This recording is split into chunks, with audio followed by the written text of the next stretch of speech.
just really think this is an important conversation because I think it gives us the opportunity to look backward at your childhood friendships and see all the people who contributed to shaping who you are. It's a thing that we should be grateful for. We get to take stock of who we are. We get to look at our good traits. We get to look at the things we're proud of and be grateful for all the relationships we had, even if they were temporary.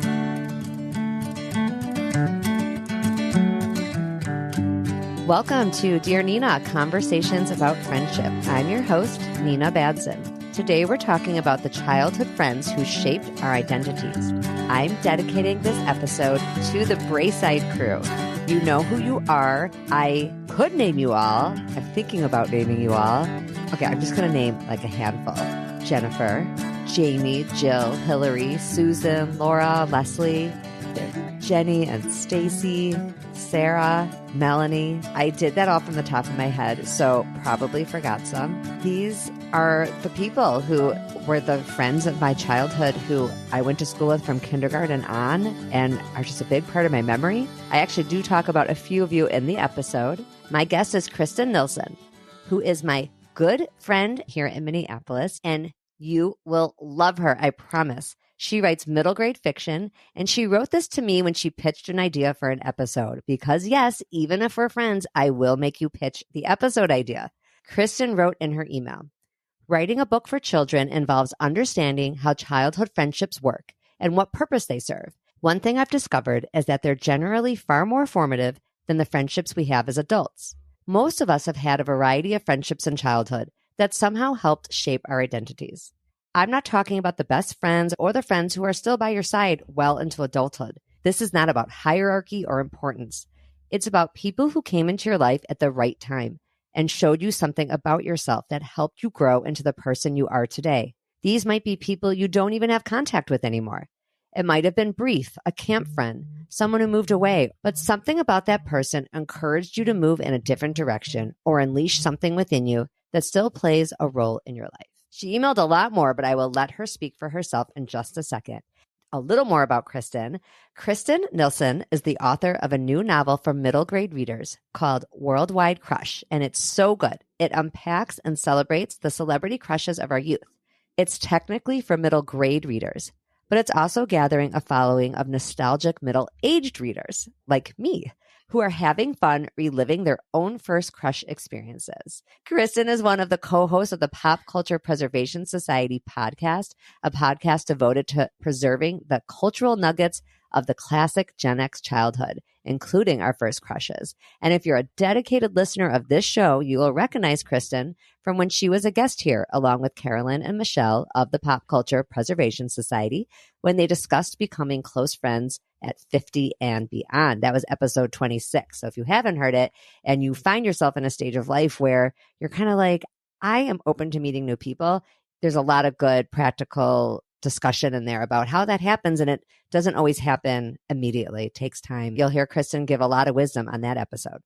All right, Kristin, I'm finally going to let you talk. Welcome. Thank you. Thank you for having me. What your listeners don't know, well, you might not know this either, is that in my mind, I'm the unofficial co-host of Dear Nina.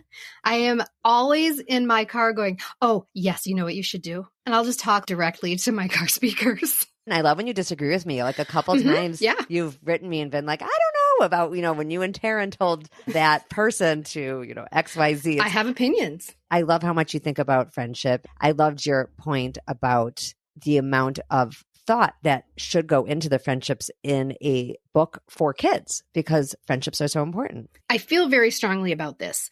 I think it's because I write for children that I feel strongly about this, because you cannot write for children without having studied friendship, because most of the books that we read in childhood have some element of friendship in them. It could be just the appearance of a friend that is with them throughout the story, or it can be the actual theme of the book. I think that's because part of the job of childhood is figuring out friendship. And the reason that is because our friendships in childhood are kind of what help us figure out who we are. Absolutely. And what were some examples that other people would recognize and go, yes, like I did when I read your email? Because we don't think about it, right? We just read these books and then we move on. So if you think about your favorites from childhood, Charlotte's Web is the story of a pig who has this beautiful relationship with a spider. But his relationship with the spider is far different from the other friendships that he has with the other animals in the barn. You're friends with Charlotte in a much different way than you're friends with Templeton the rat. Are You There, God? It's Me, Margaret. I think if you ask people what that book is about, they're going to say it's about a girl who gets her period. No, it's about a girl who moves, and she now has the job of trying to fit in at her new school. Fitting in is just another word for finding friends. Harriet the Spy. Harriet the Spy is not about a spy route. It's about having friends and then losing those friends. Ouch. Secret Garden. Secret Garden is a huge friendship book. Secret Garden is not really about a garden. It's about a sickly boy who can't go outside and the girl who befriends him and tries to make him better so that he can go outside and see this beautiful garden. Betsy Tacy. Were you a Betsy Tacy fan, Nina? No, I don't even know what that is. Oh, okay. Well, this will be very interesting. The Betsy Tacy books are books about two friends who are so close that they go by one name, Betsy Tacy. Oh, that's amazing. But one is named Betsy and one is named Tacy. And they actually follow these girls from kindergarten all the way through adulthood. Okay, and then I, in my childhood, read all of those except Betsy Tacy, and that's such a fun concept. Babysitter's Club was completely the best. And again, not really about babysitting. You know, we can do this for so many books. Yeah. Another one that may surprise you because you might not think of it as a kid's book, but I read them in 5th grade, and that is Sweet Valley High. And I think from that series, I learned more like how not to be a friend or how to be a friend. There's good friends and there's bad friends. I also learned the danger of cocaine. I think it was number 2 or 3 when Lila, one of their friends, has a cocaine overdose, and that scared me away from drugs forever. That is scary. Forever scared me This is away what we were reading when we were in 4th grade. All of those Sweet Valley High, we think that they're about boys. They're not about boys. They're about friends. Yeah, they are. And, you know, obviously in that series, they're twin sisters, but each of them has their own go-to person. Yeah. Elizabeth, the quote unquote nerdier one, always has better friends and more loyal friends than Jessica, the quote unquote popular one. So I think I learned a lot from that too, just to be careful about social climbing. And that was teaching us about the dynamics of friendship that would be coming in high school and how to navigate. And we always read up, right? Like I think in high school, I was reading Danielle Steele and all this other stuff, which was really probably for the next stage. Well, and that's very interesting because then as you move into adult books, you don't have this element of friendship anymore. It's very common to read an adult book that doesn't have any friends in it whatsoever. And if there's a theme of friendship, then we all know about it, right? Like, oh, this is the book about friendship that says X, Y, and Z. With the children's books, it's ever present. And we might not even perceive it. And there's a friendship in your book. I tell this to every author who comes on my show that we're not going to spend a tremendous amount of time on their book because not everyone has read it. And I hate to do spoilers, but I do want to say one of my favorite parts of Worldwide Crush is the beautiful friendship between Millie, the main character, and Shauna, her best friend. And it is so refreshing to see a friendship in a book. I do know it exists in other kids' books, as we've already discussed, but I haven't read a middle grade book in a while. I loved this friendship that is so supportive, friends that cheer each other on, and there's not like a competition. I think adults aren't as good at cheering each other on. No, they're not. And if you observe children, I see that all the time. And it makes me angry when I don't see that reflected in books. And the reason that is because adults make assumptions about female friendship in particular. They jump to conclusions about what female friends do in middle school. Sure, there are some mean girls. They're not all mean. Most of them are really good kids and really kind to each other. And I guess people don't think that makes a very good story. I think that Millie and Shauna are a great team. And Shauna is really helping Millie figure out what comes next for her. And you're right. My kids have some really nice friends. There's been some, ups and downs through the years, and my kids being the fault of that too at times. But there are some really great kids out there in real life. And most of the time when they get into some drama, it's not because they're mean kids. It's generally because they don't know what to do and they've done something wrong. They just stepped in it is what happens. But when we portray it in literature or on TV, you have the good guys and the bad guys. And it's not just somebody going, oh man, I don't know how to tell this person that I don't want to come to her birthday party. Yes. Or I don't know how to tell people that I can't have 20 people sleep over. I can only have 4. Yes. How do you do that? Right. And it's not everybody is a bad kid or a mean person because they want to have an intimate gathering. I mean, I deal with this so much in my podcast, so much. I actually just heard an episode of Glennon Doyle's We Can Do Hard Things about being left out. And part of what I loved about their discussion, it started out with them remembering some moments in their lives when they were left out as kids, but they actually had a very nuanced conversation where they got to a place of saying, if we teach kids that every time they're not invited to something, it's a crisis, then we create adults who are constantly trying to please everybody. And not everyone should be labeled a mean kid. Like Glennon said this. I was so glad to hear her say this because she carries so much power in the world. Mm-hmm. She said in defense of kids who can't always just be with everyone all the time, it just does not work. She said not everyone should be labeled the mean kid because they wanted to have just like a couple of people over. And then we spend our whole lives, I think I spend my life this way, being worried about being labeled the mean person. That's pretty limiting. And that fear sticks with you. And then you fall over yourself trying not to be that person. When you're going to make that choice to be with just 2 friends instead of all 15 of them, you're asking a child who doesn't have any experience to try to explain that to somebody elegantly. And that's a big task. And I think one thing that is interesting about Worldwide Crush that I didn't do on purpose, but I think is interesting nonetheless, is that Millie and Shauna are a duo. They don't really have a friend group. It's just the 2 of them. And you said on one of your podcast episodes that the happiest kids are the one who have one good friend instead of the giant group of friends. Because look at these messes that we just talked about. Mm-hmm. Millie and Shauna are there for each other 100% of the time. It makes for a very consistent way of being friends. You don't ever have to worry about if you're getting invited or not. It's just Shauna and Millie. Yes. And it was Dr. Lisa D'Amour who said that. It was such a good episode. And she didn't just say that as a matter of opinion. It was research backed up that kids who have at least one good close friend are pretty happy because in the case of your book, it's like if Millie gets good news, she knows exactly who to call. Because with the big group, okay, you called friend A. Well, now friend B through Z is like, well, why'd you call that one first? Why didn't you that's call just me? One example. Yeah. Mm-hmm.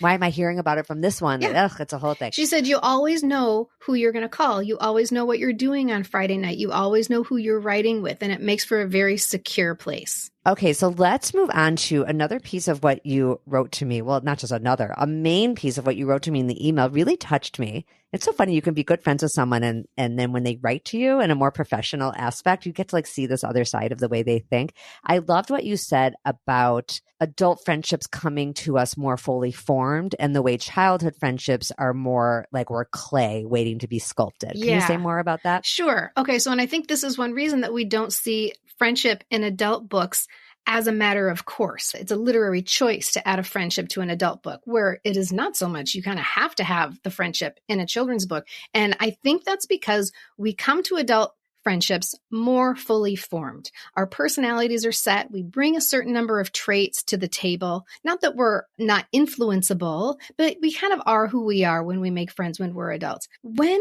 you're a child, you're more kind of waiting to be formed. And the way I said it to you is that we're like lumps of clay looking to be formed. We're just looking for the proper sculptor. And those sculptors are oftentimes our friendships. And that doesn't necessarily mean, like you said in the intro, that it's your best friend, your good friend, your long-term friend. It could be somebody that was a temporary friend, somebody that you met at camp, somebody who moved away. It's just somebody who made an impression upon you in the form of clay. They're literally making an impression on you. And then they might go on and move into a different part of their life. But that impression is still left on the clay. You know, I'm 55 years old, but there are friendships from when I was 7 years old that have left their impression upon me. Whether you're in touch or not now is beside the point. It's beside the point. It's not what we're talking about. Can you think of a couple of those friendships? Yeah. And I think this is a really important point. We're not saying, my good friend so-and-so, she was so important to me. It's not a hierarchical thing.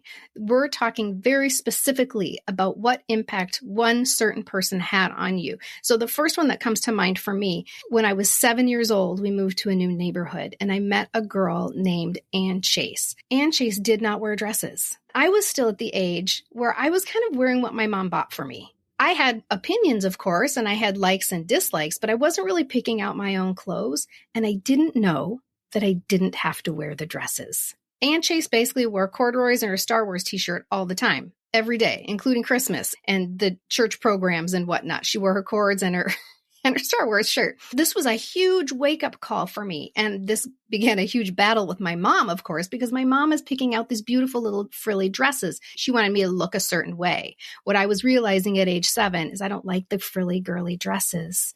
I want to wear the cords. I want to wear the Star Wars shirt. And it's not that I didn't like some feminine things, but I liked them without the lace, without the ribbons, without the polka dots on them. Give me a nice wrap skirt. I'll wear a nice wrap skirt. That you can move around. Yeah, right. It makes me look a little grown up. I might look a little bit more like Charlie's Angels, but I did not want to look like Shirley Temple anymore. That was really bothering me. So my mom and I came to sort of a detente. There were some instances in which she said, you have to wear a dress. Grandma's coming. You have to wear a dress for the Christmas program. And I would say, okay, if I can wear jeans underneath. Oh, smart. Today, that's how I dress. I will buy dresses that I think that I like, and they will sit in my closet, and I do not wear them. And finally, one day I was like, why don't you wear them? Oh, yeah, you don't like dresses. You don't like them. Yeah. I feel far sexier in a pair of pants than I do in a dress. Anne Chase was her name? Anne Chase, yeah. That's a great name. It's a great name. I'm going to have to use that name. I'll get her permission sometime. I'm only 7 years old when this is happening, but she made an even bigger impact on me. I think even more importantly, she was my first reading friend. Witch books, horse books, Narnia books. She would call me and say, can you come over and read? I didn't really understand that people didn't do that until I said that to somebody within the last few years. And they're like, shut up. Somebody called you and asked you to come over to read? I'm like, yeah, is that weird? Fantastic. It was the best. And obviously it spoke to who I was. And then we would act these books out. This is how we played. We would take these stories and these characters and then we would act them out. My previous friends, we would play with things. We would play with toys. We would play with Barbies. We're still pretending, but we're playing with things. With Aunt Chase, we played with books. We didn't need the toys. And these stories that we made up, it was like my first experience writing for children. So Yes. I go on to become a children's librarian. I eventually go on to write books for children. It's an impact that is still with me today. Later on in my childhood, I moved again and I could not find reading friends. I was pretty lost. It's like maybe until you found our writing group. Well, like, no, I guess as a children's librarian, I'm sure you were around other people who love to talk about books. But I think it's part of what our writing group loves. We just love to nerd out about that stuff. So I have one also from probably that stage of life. Her name was Melanie. Melanie was so, and probably is still, creative.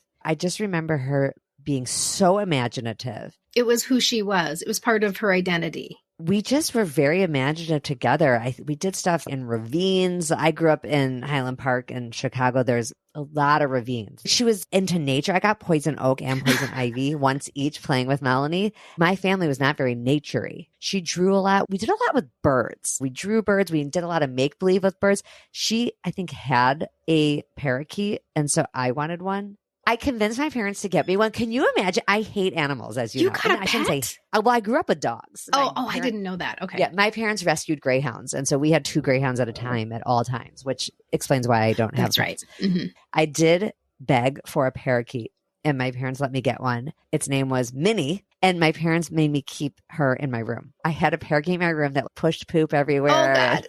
Gross. I wanted one because I think either Melanie had one or Melanie was into them or something. I just have such fond memories of imaginative games we played together. She unleashed something within you, it sounds like. Yes, because I do think of myself as a creative person, maybe not as whimsical as she was, but I do think she unleashed something. 2 other friends I have in mind, I remember the warmth of their friendship, and they both moved. Because when you had written the email to me, you mentioned how like there might be a friend who moved. It made me think of Stacy Sabala and Sarah Slavin. Both were very close friends of mine in elementary school, and they left. But maybe part of what they left with me was just knowing you could have such a good close friend and that you could make other ones. Oh. I don't think I worried so much, oh, I'm not going to have friends. Now, unlike you, I didn't move. My mom still lives in the house I grew up in, which is the house my father grew up in. Whoa. So we're pretty rooted there. Yeah. But other people moved. And then maybe I just had the confidence that, okay, I'll make another good friend. Yeah. Because those 2 left and I survived. That's a very common thing in childhood, too, that people come and go out of your life. If I recall correctly, when people moved, it was not a tragedy. It was an aw shucks. And it was just sort of like a chapter that ended. We were always forward moving and it was okay. It doesn't mean that you weren't sad or didn't miss them, But yeah, you're like, well, we'll see who moves into the new house. That's right. And one other funny memory of a childhood friend I think you'll appreciate, Jenny Lewis moved around the corner in 5th grade. And that's a hard time to move because middle school started in a different building in 6th grade. So here she was coming in at the end of elementary school with people who generally were there the whole time. She and I used to make radio shows on our boombox. We would sit in front of the boombox, press record, and we would make a little radio show. Look at that. It was kind of like a precursor. That's adorable. That's super creative. She was also very creative. And one other memory of Jenny, I think she'll appreciate hearing this. There was so much laughter in her house, at least as I perceived it. I just felt like there was a lot of joy in that house. I'm not saying my house did not have joy in it, but it was just different. They were all very creative. I was attracted to creative people. My mom's creative too. There's the coloring in the lines creative, and then there's the coloring outside the lines creative. And I was attracted to those houses where they colored outside the lines. There's nothing wrong with coloring inside the lines. It's just, where do you feel most comfortable? I think that 5th grade thing that you said is really important, that transitional time. So when I did move away from the Ann Chase neighborhood, the reading neighborhood, I was in 5th grade, and I moved in the middle of the year, which is just tragic. No. So tragic. And then nobody reads a book. My God, it was hard. Eventually, I found some friends. They were not necessarily reading friends, but they were friends that claimed me, which is always a beautiful thing when somebody comes in and says, you belong to us. And you're just like, okay, somebody take me, right? That's the, Are You There, Goddess Me, Margaret? Somebody take me, please. I had the Stein girls. If you've listened to the Pop Culture Preservation Society podcast before, you know all about the Stein girls because they're responsible for every R-rated movie that I saw in junior high. There's always that friend. I might have been that friend for other people. Sorry, Mom. There's always somebody who's a little more permissive, where the parents are a little more permissive, and that's a fun place to be. And the Stein girls were way more comfortable with teen life or being on the verge of teen life than I was. We weren't playing anymore. We were now listening to music. We were doing our makeup, and we were talking, a lot of talking. And we were talking about what comes next, some of which was scary. For me, not for them. It wasn't scary for them at all. But these were things that I couldn't necessarily talk about with anybody else, except for the Stein girls. So they basically dragged me from childhood into adolescence. Very gently and lovingly, they dragged me when I grew into my teen self alongside them with their help, really. But I also found my edge with them because by the time we got to high school, they were going a little too fast for me. I had to back away a little bit and figure out, what am I comfortable with? Who am I really? And I could figure that out by watching them. That's really so true about when sometimes groups move too fast or people move too fast and you're not quite ready. It's a really important piece, kind of back to the beginning when we were talking about being left out or not getting invited.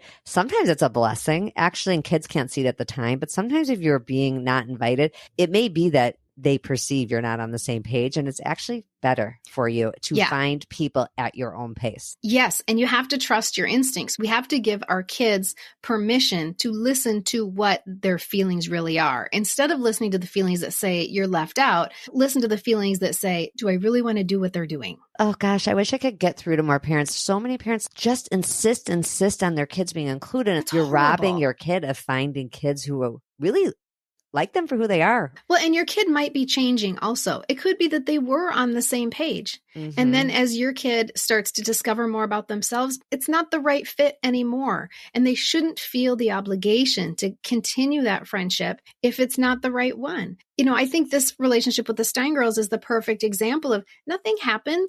We didn't stop liking each other.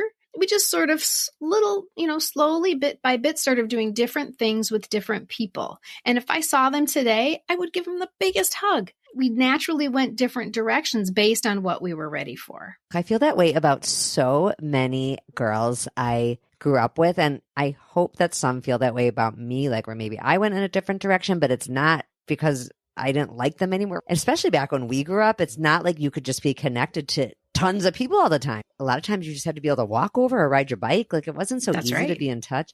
I can think of people who moved away from me not to a different state, but emotionally. Yeah. And that's just how it is. But I still have good memories. It's a natural occurring phenomenon. And you're right. You still have really good memories. And to your point about parents, I can remember when I stepped in it, when it appeared that I made some assumptions about what was happening with my child. And I thought that he was being left out. And I started to get those horrible feelings that you do when you think your child is being left out. And my child is not doing anything about it. And he doesn't even really appear to be feeling bad about it. So what am I feeling bad about? And it took me years to figure out that they weren't leaving him out.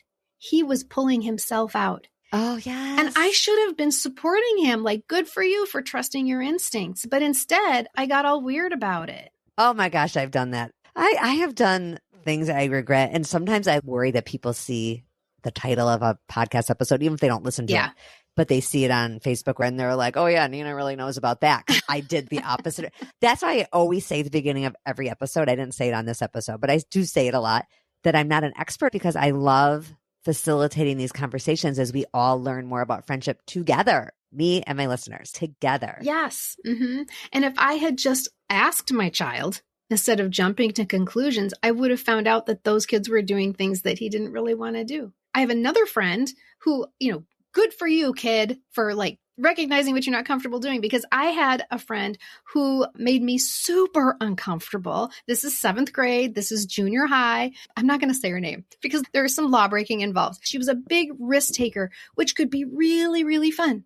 But she was also a lot more comfortable breaking the law than I was. I always had to be the grown-up. There was shoplifting involved, and I'm like, what am I going to do about this shoplifting? I'm panicking for you right now. Yes, I'm sweating. I'm like 12 years old, and I'm just sweating while I'm standing in Snyder's drugstore. Like, put that back. Put it back. Yes. We're going to go to jail. I ended up realizing that I overtly did need to play the mom in that relationship. And I would say, no, we are not doing that. I've kind of carried that through my whole life, where I am the grown-up generally when it comes to shenanigans in any group that I'm in. When I was a teenager and I was completely reckless, I was still the grown-up when it came to risky behavior. I will always be the safety patrol. I will always be the one to say, you cannot drive your car in reverse all the way down the street. We need to pull over right now and turn your car around. This is a true story. When somebody is doing something that is going to cause physical harm, I'm going to step in and say, not safe. I'm the same. That's why I'm laughing. Like, I'm such the goody two-shoes. And I don't even know if it has to do with being a goody two-shoes or breaking rules or not. I see where people are not making good decisions about other people's safety, my safety. I don't want to go to jail. There was one time where we were... This is a horrible, my mom's going to hear this story. Sometime in high school when we all thought it would be a great idea to get on the back of some stranger's motorcycle and go cruising around town. And I'm on the back of the motorcycle and he turns into a cornfield. And I'm like, oh, this is where I die. He's going to kill me now. Pretty much. And somehow we arrive, we get through the cornfield and we arrive at a house and my friends are already there. They're off the back of their motorcycles. And I walked in and I grabbed each person. I'm like, come now, we're going home. It's time to go home. This is not a safe place to be. And I'm 17 years old. We're in a murder scene. This is a murder scene. Everybody come with me. We're going home now. Did they listen? Yes, they did. Because I was not like, you guys, we should go. I was like, it's time to go. Oh, I love it. Mm-hmm. You just had that voice of authority. Mm-hmm. Yep, it's time to go. I wonder if you have friends. Now, you're thinking more teen in that part, but I'm going back as a kid. I wonder if you have friends who remember you a certain way. I wonder if I have friends who remember me a certain way. I just wish we could find out. I cannot believe I've never considered that before. That is fascinating. Yes. Am I Aunt Chase's reading friend? I don't know. I have no idea. Are you someone else's? Yeah. Did you introduce in the new town when you moved in 5th grade? Did you introduce someone else to books? I want to know. Some people, if you know me, write in. I need to know if I had an impact on somebody's life. But that's a really, really good question. It has to be true. We have to have been somebody else's sculptor somewhere along the way. Because I'm sure I haven't seen Aunt Chase since 9th grade. I'm pretty sure that's the last time I saw her. She does not know this. This is all going to be news to her when I send it to her on Instagram. Are you connected on social media?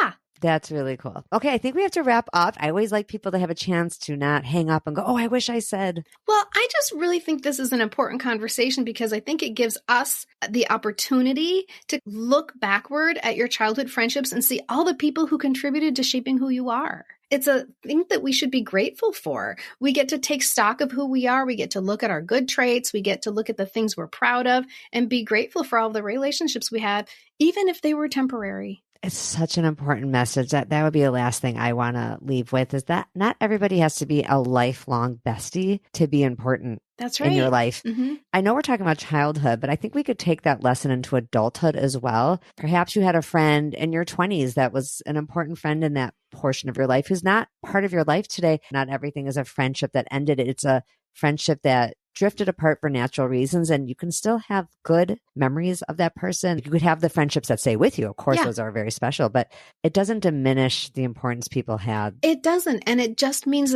that is a part of that story. That friendship is part of that story from when I was in my 50s. And that's how we make room for new friends too. That's right. All right, everybody, the book you need to read is Worldwide Crush. Kristin has been in my writing group for 7 years. Mm-hmm. Inside of Kristin lives a middle school child who writes, writes fiction and comes out.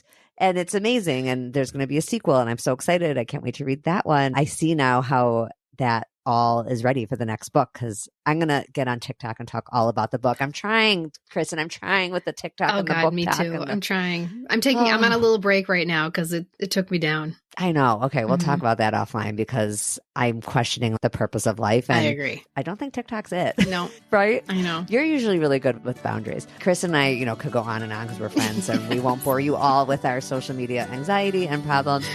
Kristin, thank you for coming. Thank you, Nina. And everyone else, I hope to see you next week when our friendships are going well and when we remember our childhood friendships fondly. We are happier all around. Bye.